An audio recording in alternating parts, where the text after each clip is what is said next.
Bonjour, aujourd'hui je vais vous parler du stabilisateur Xeon Crane M3 que j'utilise maintenant depuis plus d'un an.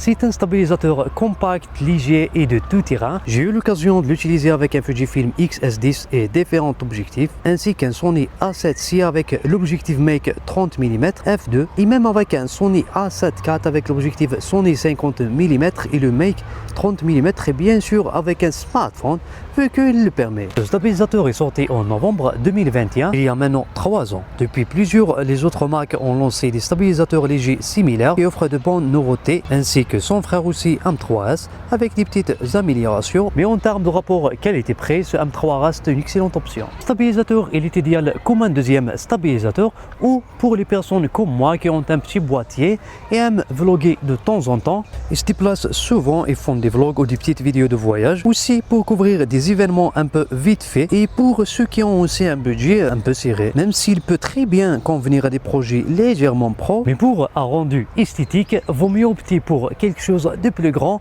Vous connaissez l'œil du client, l'œil des gens, il faut avoir vraiment quelque chose de très grand pour les satisfaire. L'une des fonctionnalités de ce stabilisateur que j'aime vraiment est le mode vertical pour les shorts et les reels sur les réseaux sociaux. Juste le pencher du côté et hop, pas besoin d'avoir d'autres accessoires. C'est vrai que ce n'est pas très facile de manipuler avec ce mode, mais il fera très bien l'affaire. Vous avez aussi une torche intégrée et comme vous pouvez aussi contrôler directement le stabilisateur à partir de son application. Si on teste sa stabilité, donc depuis tout à l'heure j'essaie de parler en utilisant ce stabilisateur et de marcher en même temps en utilisant mon Fujifilm X-S10 et l'objectif 18-55, celui du kit. L'objectif a une stabilisation optique et même le Fujifilm avec une stabilisation. Je trouve que le résultat est satisfaisant, surtout si vous utilisez un peu des ralentis dans vos montages et changez les plans, vous ne verrez rien de mal stabilisé. Par contre, en marchant ou en courant, il est préférable d'adopter une marche ninja pour une meilleure stabilisation. Pour ces plans que j'ai filmés en marchant, je trouve que la stabilisation est vraiment trop bonne. Même ici, j'ai essayé de courir et de faire des petits mouvements pour voir si ça bouge vraiment. Vous pouvez voir par vous-même sa stabilisation. En tous les cas, pour un stabilisateur de voyage, vraiment, c'est l'idéal que vous pouvez avoir. L'autonomie de la batterie est trop bonne.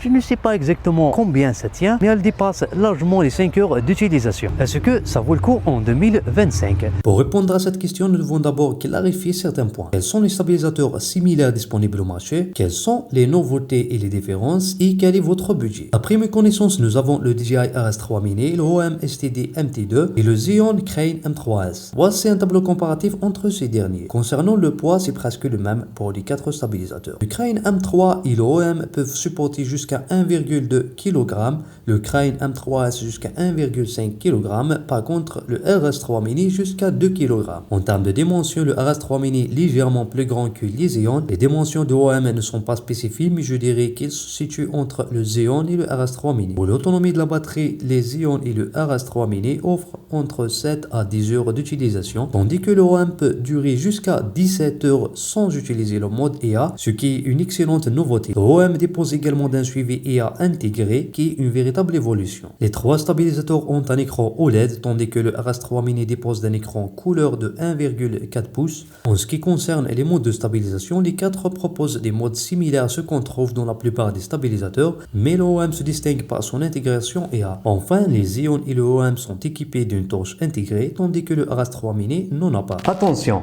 Il est important de faire bien vos recherches avant d'acheter. Personnellement, je vous recommande le Xeon, une marque bien connue et une marque que j'ai bien testée par moi-même. DJI aussi est une bonne option, mais je vois que le RS3 Mini a un problème avec l'axe horizontal et fonctionne plus après le temps. J'ai vu qu'il y en a ceux qui peuvent résoudre le problème avec une mise à jour, et tandis qu'il y en a d'autres qui n'ont pas pu résoudre ce problème. Et j'ai un ami aussi qui a un stabilisateur, le RS3 Mini, rangé dans le tiroir à cause de ce problème. Quant au OM, je n'ai pas eu encore l'occasion de tester le produit, donc je ne peux pas vous conseiller ou vous déconseiller. Malheureusement, je peux juste vous garantir pour le Xeon M3 quelque chose que j'ai bien testé et que vous pouvez trouver en occasion entre 150 à 200 euros. Ça va, un très bon prix pour le petit budget. Avant de finir la vidéo, j'aimerais vous donner un petit avis. Avant d'acheter ce stabilisateur, je savais bien quelles sont ses capacités et je savais aussi quels sont mes besoins. Pour un boîtier très lourd, il faut opter pour un autre stabilisateur plus lourd et plus cher aussi. C'était juste ça pour notre vidéo d'aujourd'hui, et si quelqu'un parmi vous souhaite l'acheter ou quelqu'un l'a déjà utilisé, j'aimerais que vous donniez votre avis en espace commentaire. On se retrouve dans une prochaine vidéo et salut!